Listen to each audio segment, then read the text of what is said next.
I think AI is surveillance and destruction disguised as beneficial progress that is actually taking the wealth out of the hands of the skilled and giving it to the unskilled. AI is risky.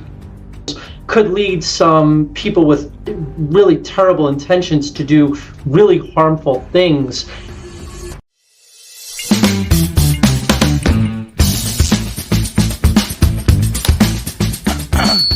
All right, welcome back everybody to another episode of the Brainiac Blueprint, where we discuss the intersection of AI and how it impacts business and the world around us with our esteemed guests.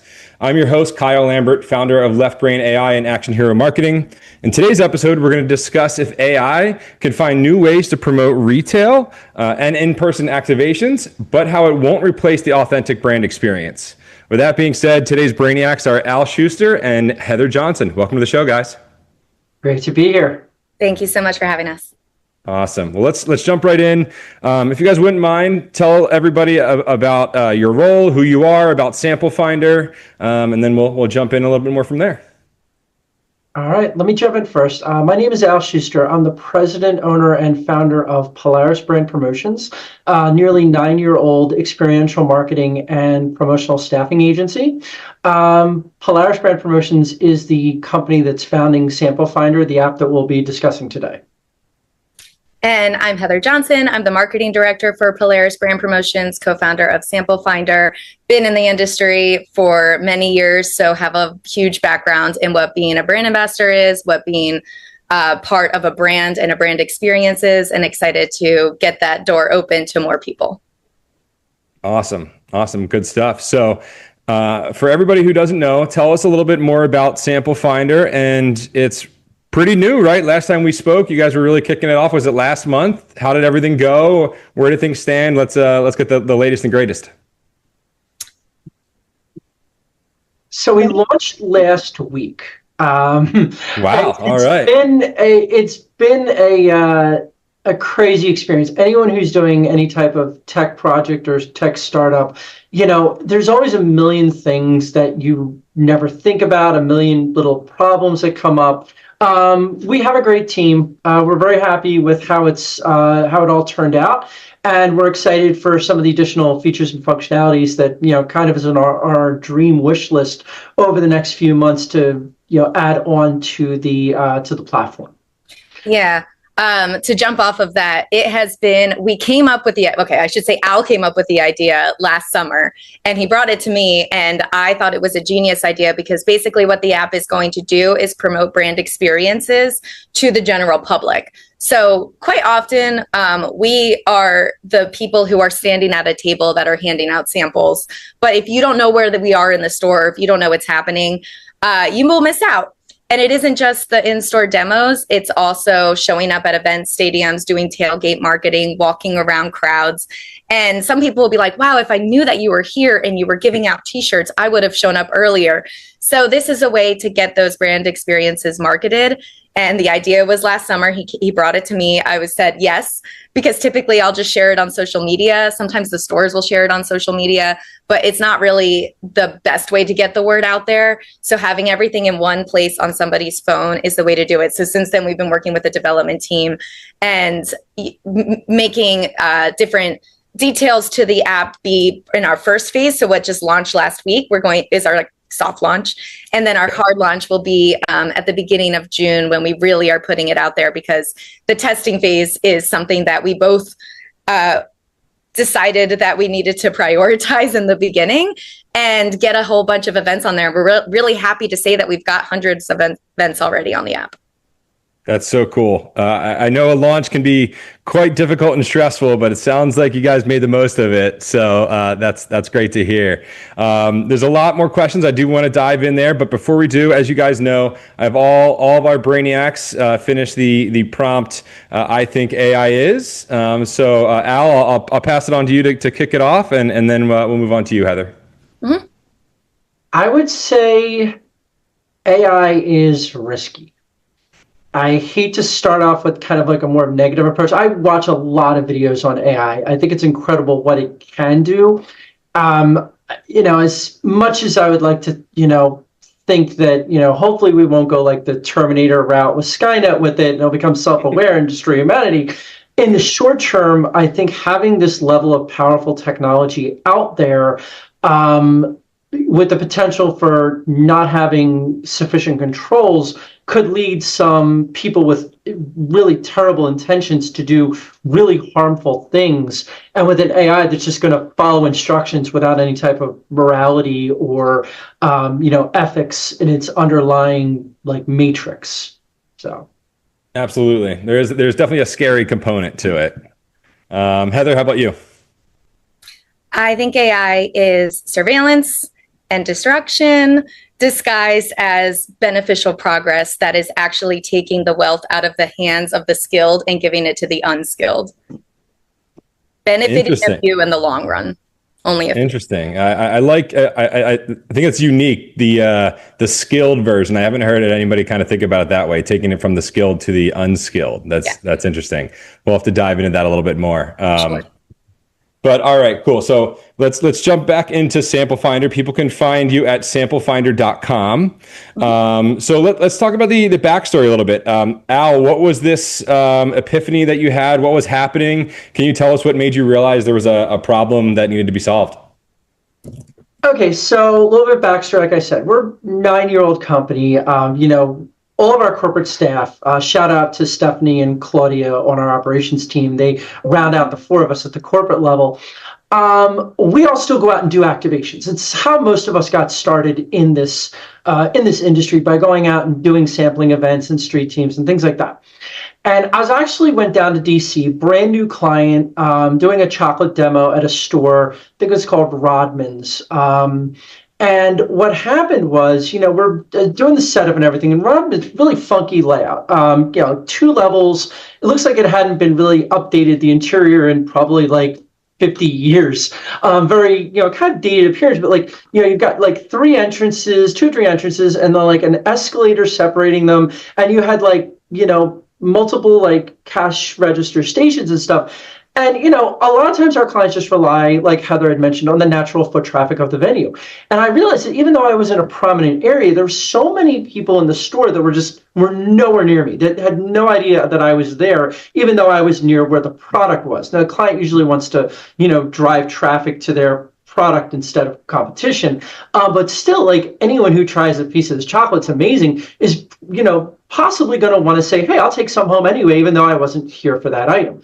And again, to Heather's points, like a lot of the times the suppliers just rely on the natural foot traffic. Maybe they'll put it out in their own social media, but that's only their existing fans. The stores, they kind of more can consider it like an inconvenience or just a way just to move a little bit of extra product.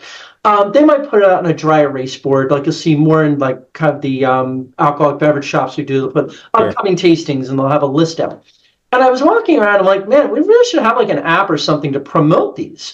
Now it's not really that cost effective to do it in scale for, like put out an Eventbrite or, anything like that. So I'm like, there should be one spot where people can go to find sampling events, because a lot of times I'll be doing a sample. Oh, I wish my husband was here. He loves whiskey, for instance, or oh, I'm in a rush, or something like that. So what the goal of Sample Finder is to drive consumers back into retail, to have that authentic brand experience, and to reward them with points for engaging with the app, which will then be used towards like monthly contests and giveaways that we're going to start. We're aiming for now July to have our first one, but to really kind of bring that experience directly to consumers, to let them know where these things are happening so they can try new brands, experience new things, to help them make a more educated purchasing decision.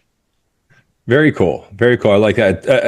A very clear need, like you said, that's getting fixed there. So you said this was a year ago, right, that you had this idea?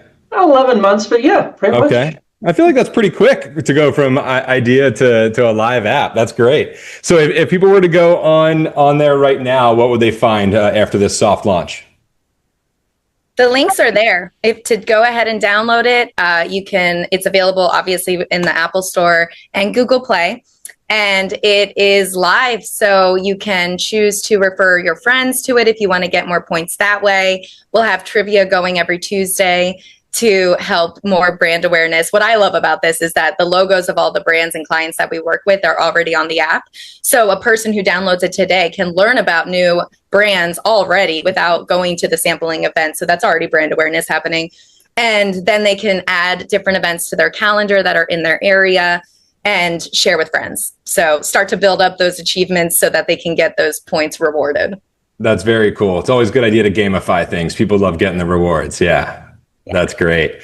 Awesome. Heather, as a kind of a marketing hat, I know you're always thinking about how we can get different exposure to people, but I'm curious, again, I liked your response to the prompt. So I'm wondering have you seen kind of an activation in person that you were just so clearly like, man, this was so AI, or this was so poorly done, or the design is awful, and like they're just wasting their budget, that made you be like, Al, this is a great idea.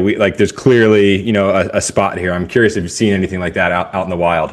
The main thing that I've seen in that area is fake photos being used to promote an event that then people show up to, and it doesn't fulfill the expectations that the client put on, or the brand put on. So it's basically misleading in that type of way to the entire experience, which I think really hurts your reputation. We have recently, and I won't say any names, but we recently did an activation, and the company put out an AI photo of the product, which looked nothing like what we were actually holding. And they got called out, and their response was pretty good, but the fact that their grand opening of this product was immediately called out online was disheartening. And then when people showed up, they're expecting something that we were unable to provide, which was a little bit daunting as a brand ambassador because we didn't even know that the client put that out there. So we were just trying to do our job, and people were like, well, where's this? Where's that? And it can be a little bit misleading when we still are the human there. So we're like, well, look at this, and here's this, and we'll pivot to help with that situation always. But it's a risk. Well, and that's such a deviation of the purpose, right? Like, you have this activation, you have a sample to get people to like, hey, this is what the brand is, now become an active customer. But when you right off the bat, you're like lying to them, you just lost that person probably forever, unless you have like an incredible product. But sure. You can lose that real quick. I'm curious, again, now, hindsight's 2020, right? This seems so obvious. Why wasn't it built before? Like, this again, like, have you guys run into some roadblocks? It's like, oh, I guess this is why, or is it purely just a cost thing, or just ideation? What do you think is the reason for not coming until now? I've thought about that a lot. It's the whole saying of like, everyone's like, why didn't I think of this first? Or like, because someone already did launched it. I think it's because everyone's kind of in their own little funnel in this industry. For instance, the suppliers, they just, they're used to the typical model. It really isn't worth it to throw, dozens, if not hundreds of events out on Eventbrite when all the consumers are getting is, maybe a small sample and an item of value. It's kind of like, all right, we're just used to the standard model of, okay, we'll go into the store, we'll set up during a busy time and get traffic and sell product. For the stores, it isn't really too advantageous for them to do it. For other agencies like mine, it's like, look, we're pretty much in just the staffing space of this. Our clients come to us, they have daytime location, they tell us the logistics and the details about it, and then the agency just goes, finds the staff, executes per the client's instructions, and bills and move on. I think it's, finding that unity in our kind of our experiential and promotional marketing world is something that I want to capitalize. We're looking at this as very much a volume play. And what I mean by that is we want to have as many events on Sample Finder across as many different kind of like types of products, like alcoholic beverage, sweets and snacks, like health and beauty, diet and fitness, and everything like kind of the consumer might purchase in a store, as well as potentially services as well, and kind of make Sample Finder a one-stop shop for all of these different brands and agencies and even retailers to put in, because our goal is to not only raise that brand awareness, but get people back into the stores. So I don't think there's any particular reason besides no one's really just gone ahead and done this yet. And so we're excited to see, you know, what the reception is. I mean, I know like, and I've mentioned this to Heather in some of our recent sales calls, like you can see people there, they kind of perk up when I get to the sample finder slide and explain what it is, because it's so kind of innovative and new and no one's really executed on it yet. Very cool. Very cool. So, Heather, Al made a point there about, you know, the goal to get people back into the store and measuring success for these brands. As a marketer, you know, we're always held to different KPIs. We're focused on different things. So I'm curious how you are measuring success for these brands. How do you convince them to continue to partner with them and get new people on? What data are you using? Curious as to, you know, where your mindset is with that. Yeah, that's a fair question because it seems nebulous, but actually we have several different ways that we can provide the feedback in making sure that you're getting the most for what you're putting into the activation.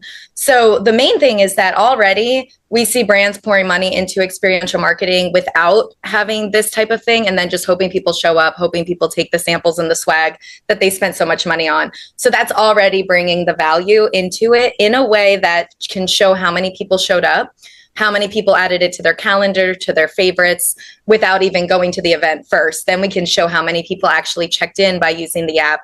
There's a review section after you show up at an event that you can only get to once you receive the check-in code and you're at the event. So people can't just leave random reviews. They need to actually be there and experience it, so you know that those reviews are real.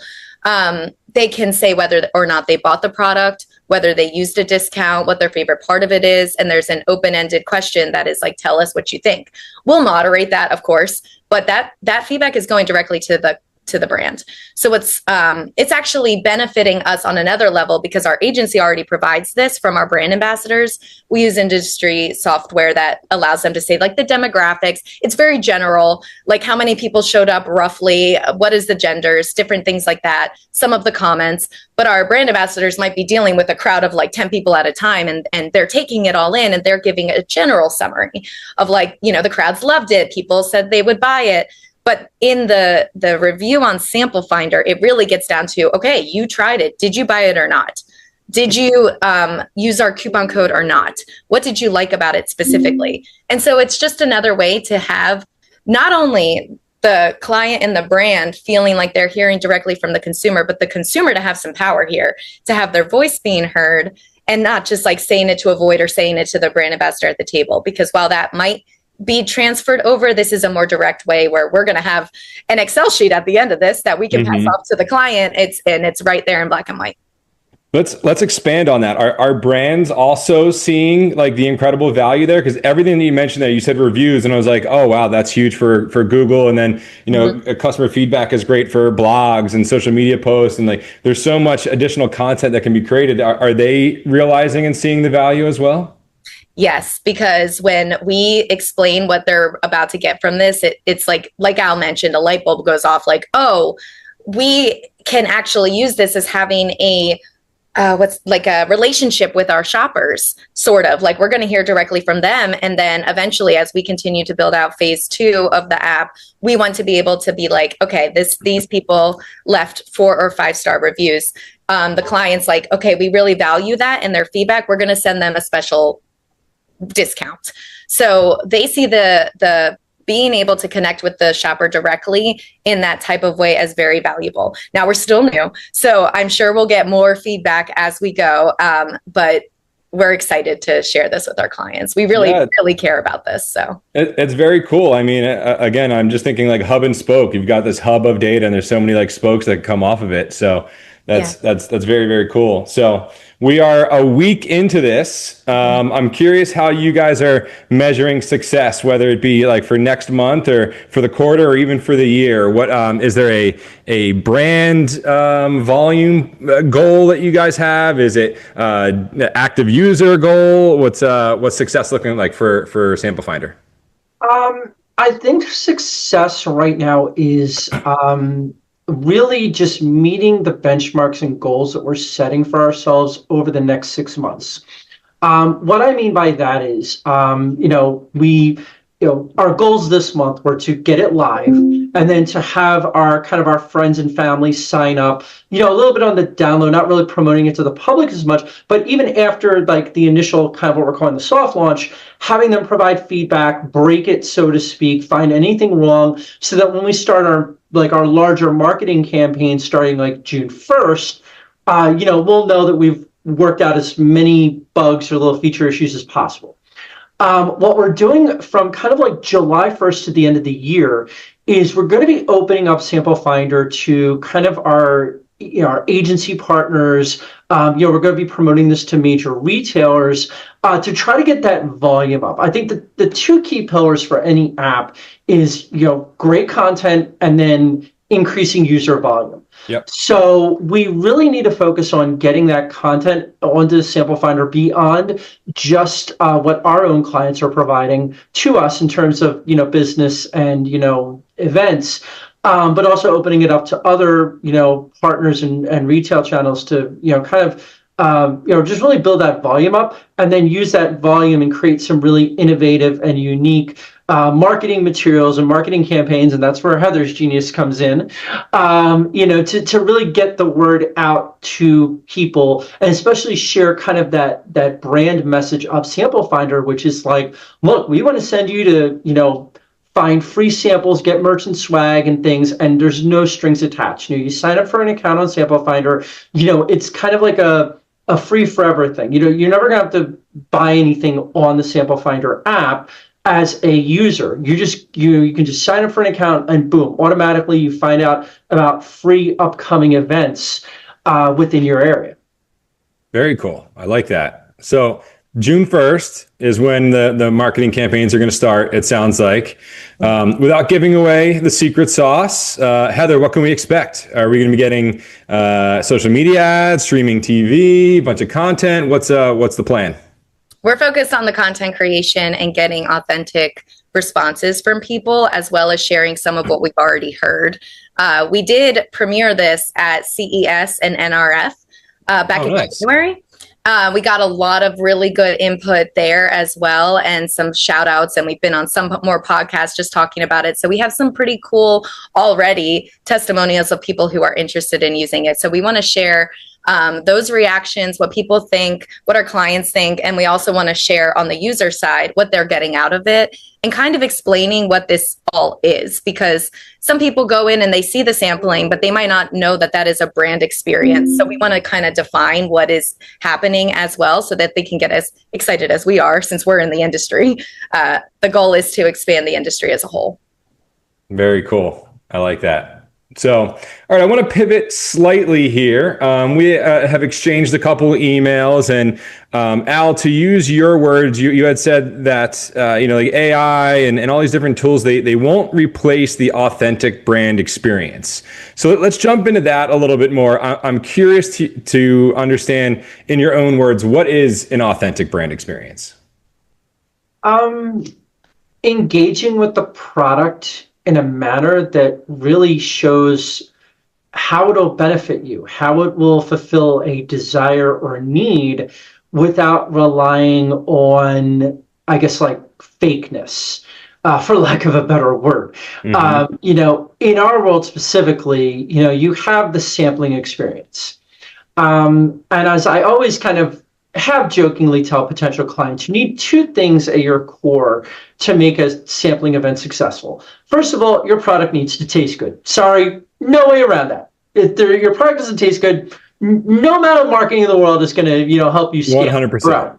The second is engaging with that brand ambassador. I mean, we are all kind of, through evolution, biology or whatever, like kind of, designed to connect with other people, have relationships in our lives. And, even though it isn't really a relationship or anything, when you engage with a brand ambassador, they're going to be friendly, outgoing. They're going to invite you to try the sample. They're going to educate about it. They're going to encourage you, soft encouragement, hey, would you like to take some home with you? Or, something like that. And kind of create, that human interaction and experience. And also it allows a little bit more customization than most other forms of marketing out there. You can ask them, what do you usually, eat or drink that's comparable to the product?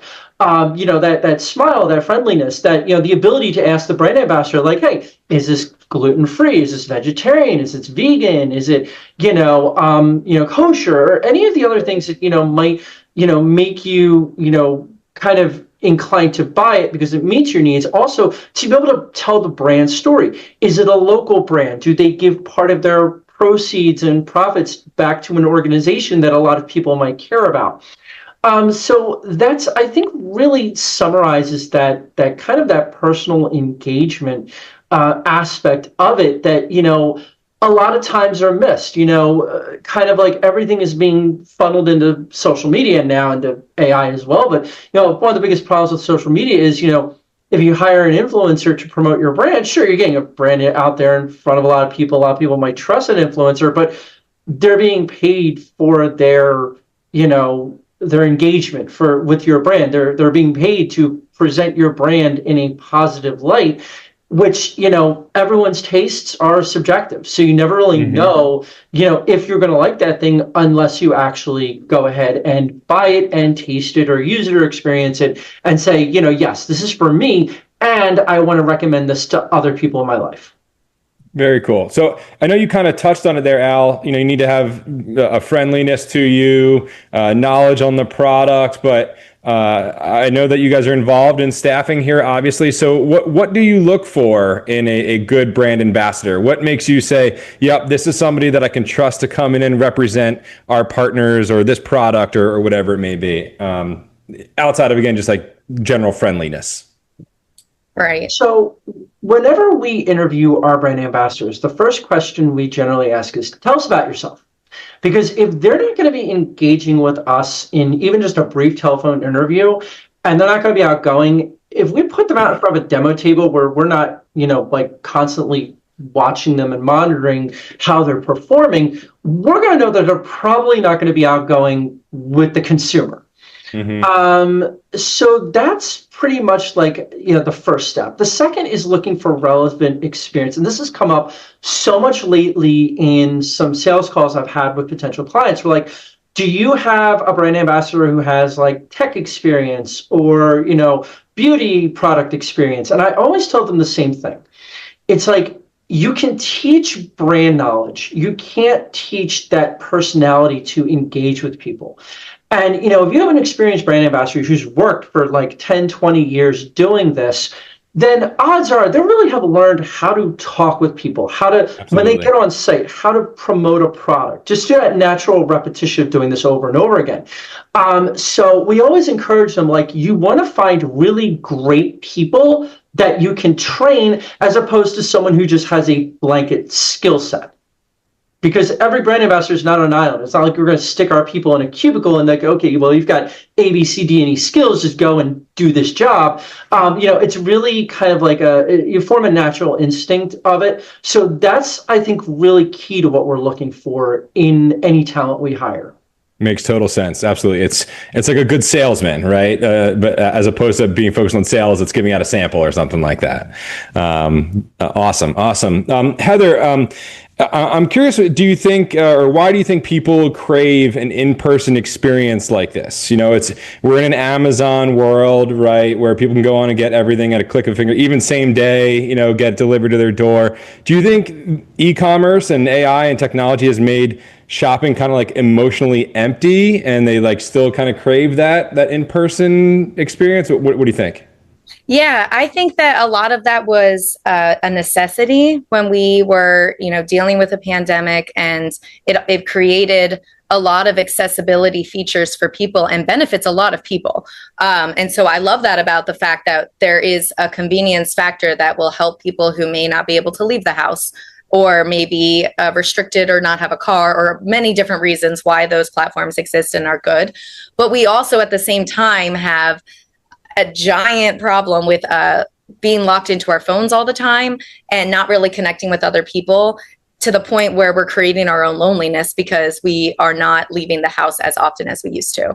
And if we do, it's more just like we're in a little bit of a tunnel. So that's a learned behavior that can be unlearned. And I think people are leaning towards unlearning it because of being stuck with those, like, those hollow, those empty feelings, like you mentioned. And just getting that interaction with another human is something that, as Al mentioned, that's what we need as a species. We need that. We are a community-based pack animal. So to be able to speak with other people and learn from them. And we actually highly value that. When you get into the store and we have those positive interactions, usually starts with like, hey, how are you doing? Do you want to try a sample? It is more personal than just like, try this now, buy this now. None of our brand ambassadors would ever do that. So having that type of like that welcome feeling is actually what I see a lot of people responding to first. And then they're like, hey, well, what do you have actually? Right now I'm in my tunnel and I was going to walk right by you, but you grabbed my attention and let me try what you have. Let me learn more. And usually I see a lot of people smile at the end of it.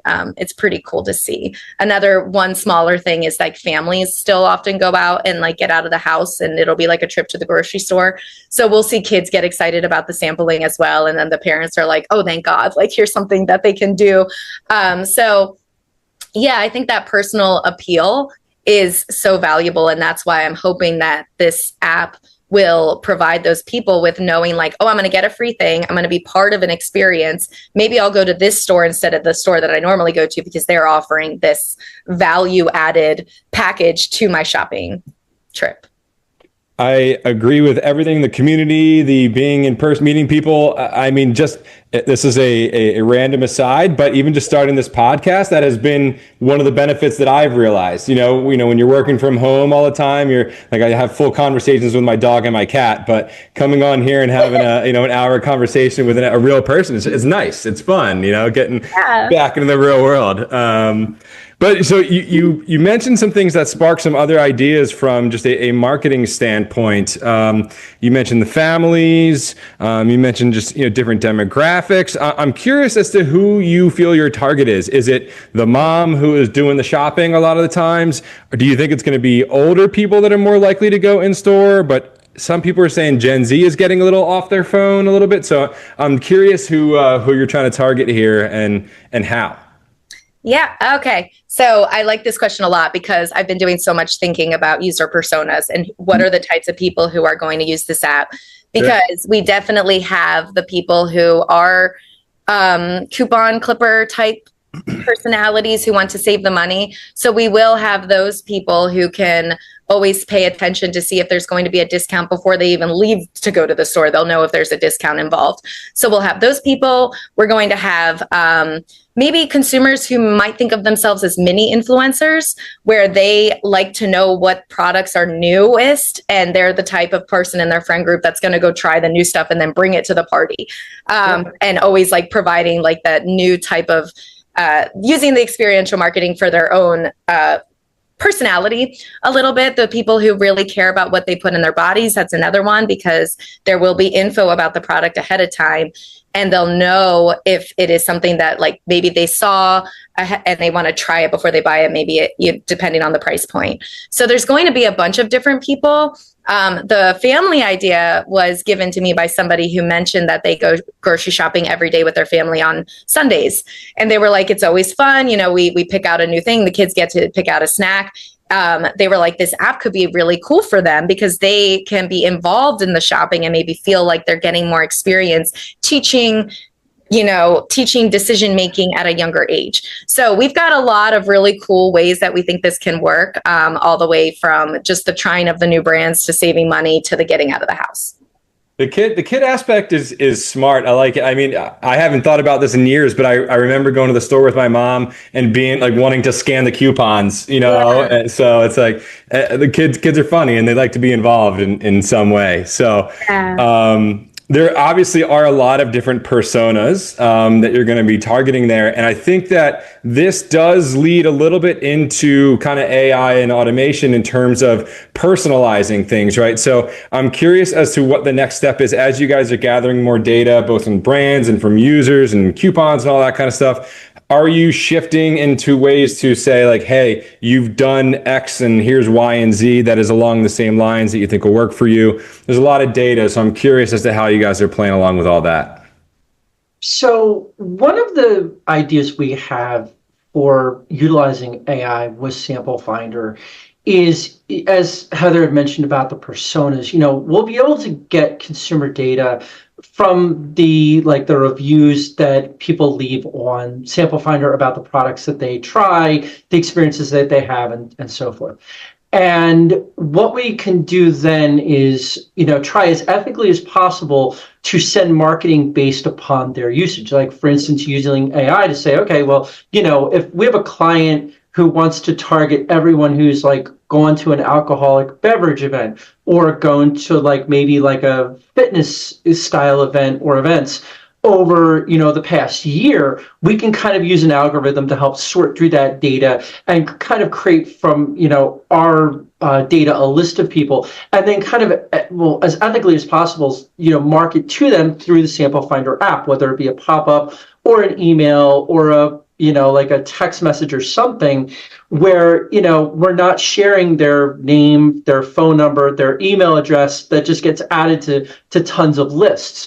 Our clients can come to us, for instance, if they did we have a big protein bar client.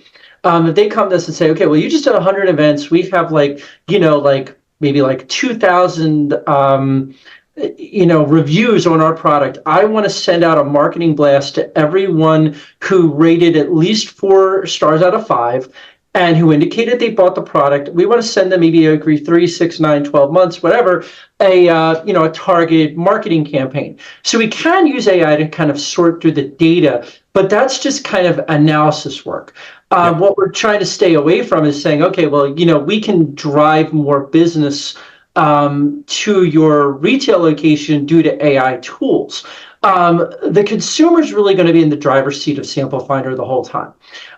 When you can look on a map, you can sort by radius, dates, and categories to kind of see, what you want your sampling experience to be. Like, oh, let me see if there are any new wine products out on the market or any new diet and fitness products in the market. Let me, look in radius of within 10 miles around me, as well as, that particular category. And you'll see a bunch of pins pop up. You can click on them and kind of make the decision yourself. So we're really giving that brand experience back to the consumer.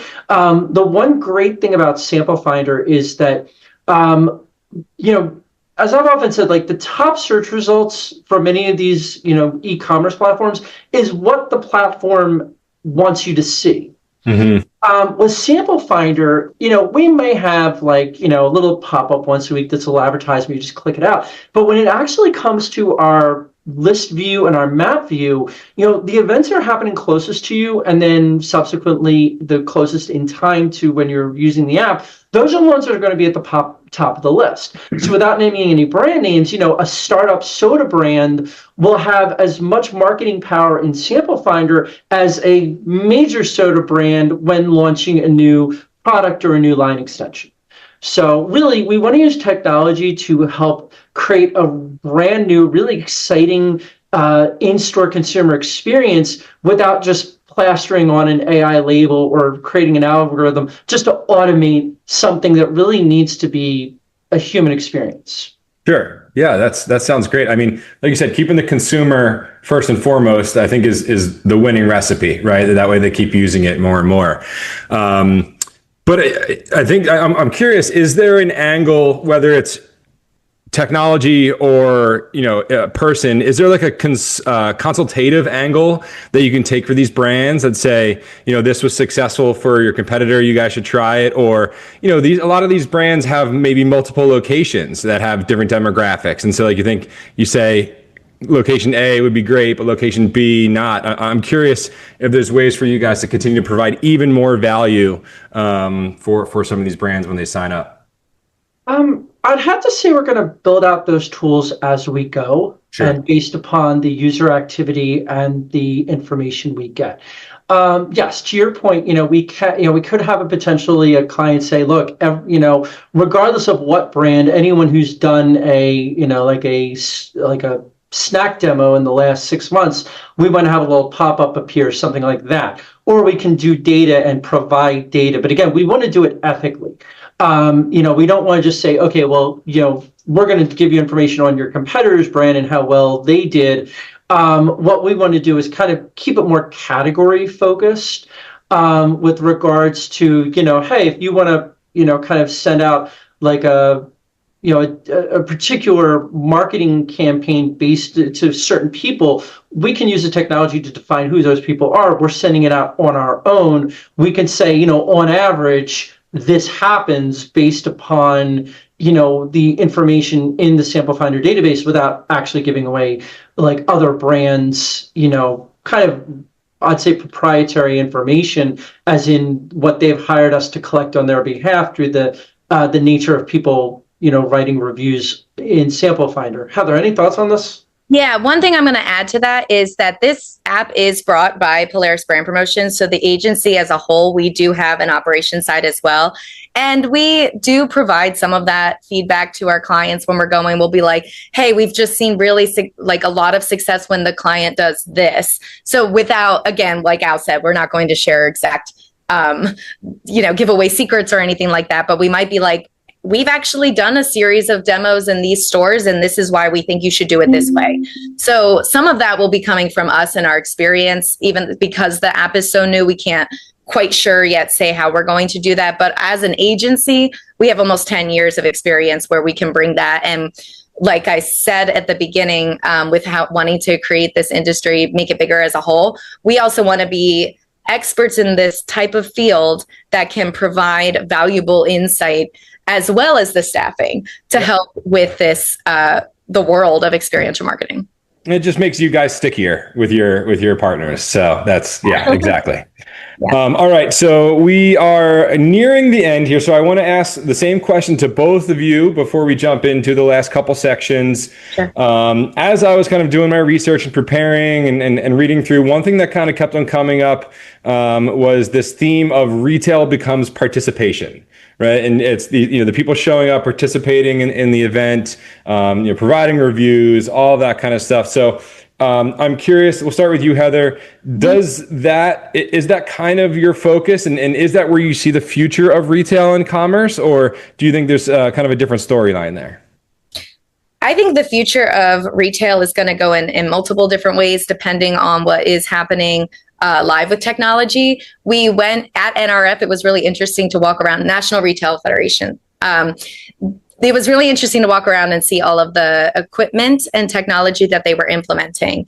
And a lot of it is, like self-checkout, but like more so than that. And prices on the shelving being on digital pads. And also, like Al said, being more geared towards having the brands that they want you to purchase being at the forefront. So that's especially true with e-commerce. Whereas what we want to do is put all brands on equal footing.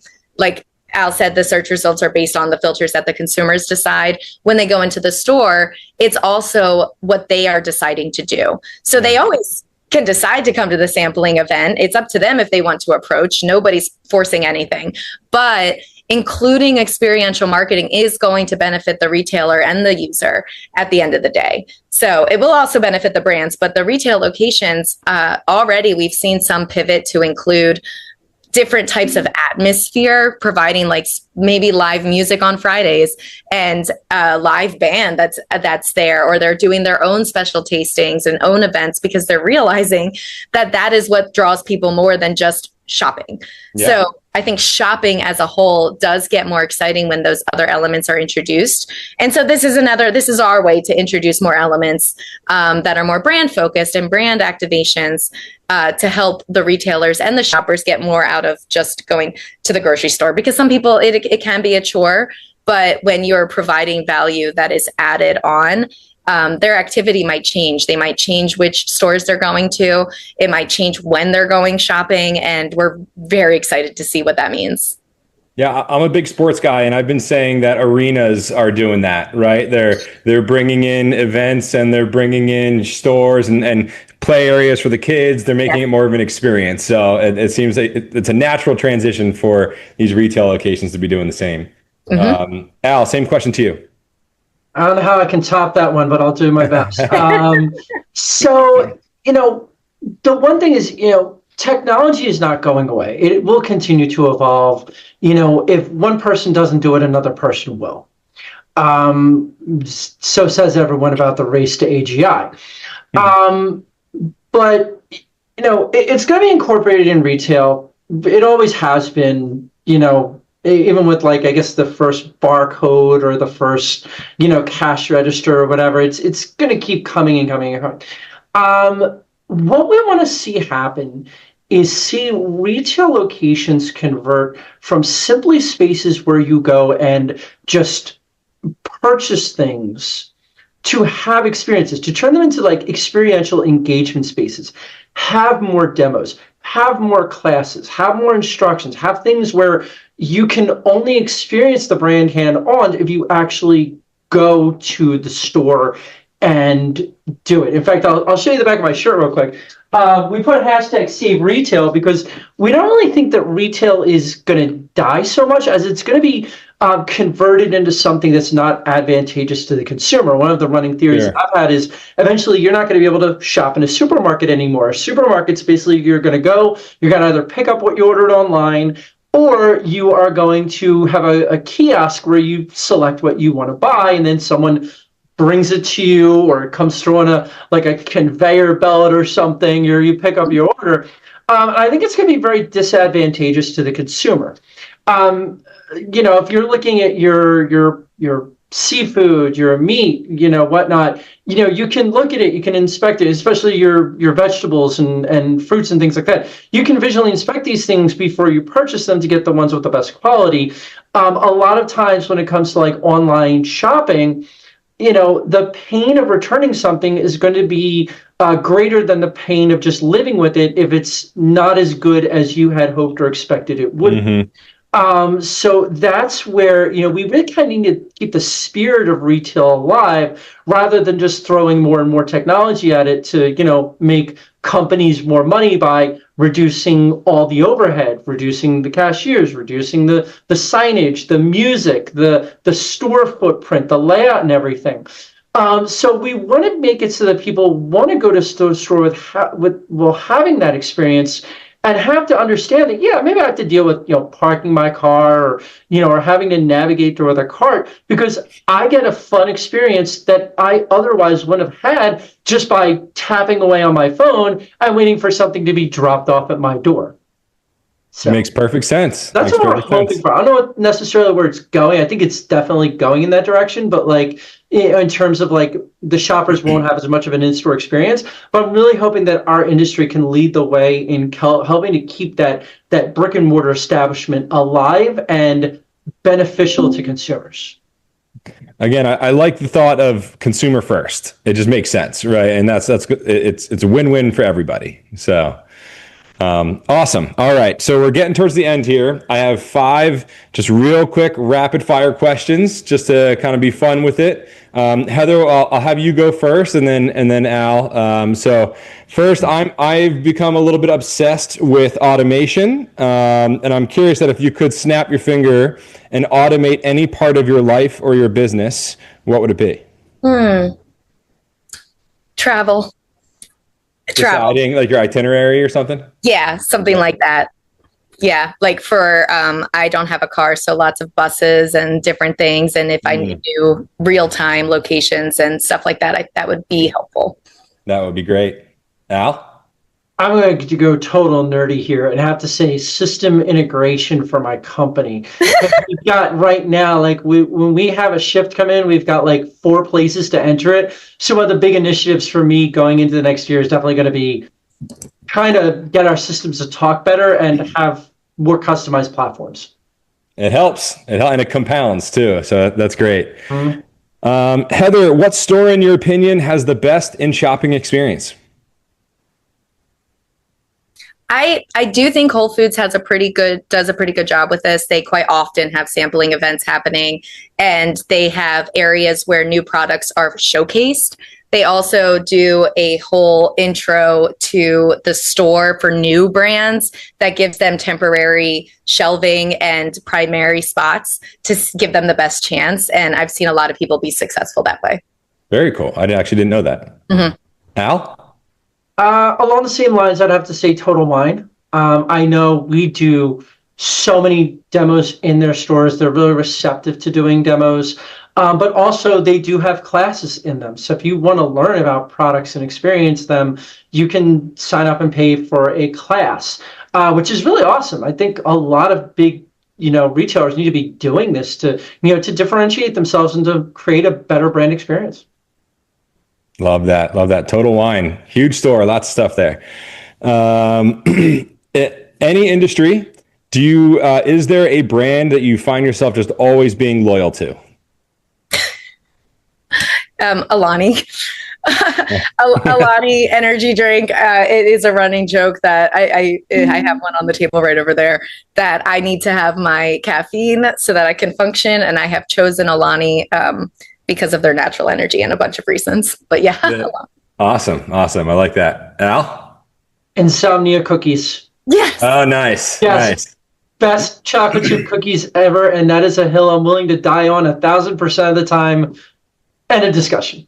Love that. Yeah, you can never go wrong with a good cookie. Heather, what would you say is your spirit animal? Spirit animal would be an elephant. They're so kind and caring, and they have deep, nurturing souls. They're also my favorite animal, but I see them as they take care of their pack. They mourn their dead. The babies are always protected. They're very maternal. Definitely elephant. Awesome. Love an elephant. Al? God, the first thing that came to mind is a Tasmanian devil, because like my energy, my mind is all over the place. I'm like, it's like ADHD hell in my brain. But I just have to say that's it. That pretty much sums it up. I can't explain anymore. There's just a trail of destruction behind you as you go places. Pretty much, but what's that old saying, break things and move fast? Yeah. That's kind of why I'm trying to scale this agency, is like just keep growing and keep moving faster and keep innovating as fast as possible. Drives my team a little nuts sometimes. I'm so appreciative of them for putting up with it, but yeah. There you go. That's great. All right, fifth and final one. Heather, what song is on repeat right now for you? Maki K. It's called Paranoia Agent, a brand new rapper artist in California. Very cool. All right, Al? Oh God, probably 360 by Charlie XCX. Huge Charlie XCX fan. Okay, very cool. Awesome. All right, well, we're getting to the end here. I'm just curious, from just an open standpoint, is there anything that we didn't discuss that you're just passionate about that you want to kind of throw out there for everybody? Either of you can jump in. I would say that we're just really passionate about the fact that new brands and old brands are always innovating, and we are excited to get that word out there. So with this app, we're excited to help both like well-established brands and also brand new brands. So small, new businesses that are opening up. We want to support your missions just as much as we want to support the big companies. The little guy always can use the help. That's great. Well, awesome. Again, everybody can find you at samplefinder.com. The app is now available on, is it both stores? Yes. Available in both stores. Awesome. Al and Heather, I guess they could find you on LinkedIn. Any other channels that you want to plug or anything like that? Yeah, we're on LinkedIn. We're on YouTube. We're on both. We're on Blue Sky and Instagram and Facebook at Sample Finder app. And our agency is Polaris Brand Promotions. Awesome. Well, I appreciate you both taking the time to join, share all of your experience, talk about Sample Finder. I would love if both, we'll see if we can sync it up. I'll do a countdown, but if you guys could look at the camera and say, "Stay brilliant, Brainiacs," that would be great. So 3, 2, 1. Stay brilliant, Brainiacs. Should we try it again? Awesome. No, that was great. Thank you so much. Good. All right. Thank you guys. Take care. Thanks, Kyle. Thank you. Bye.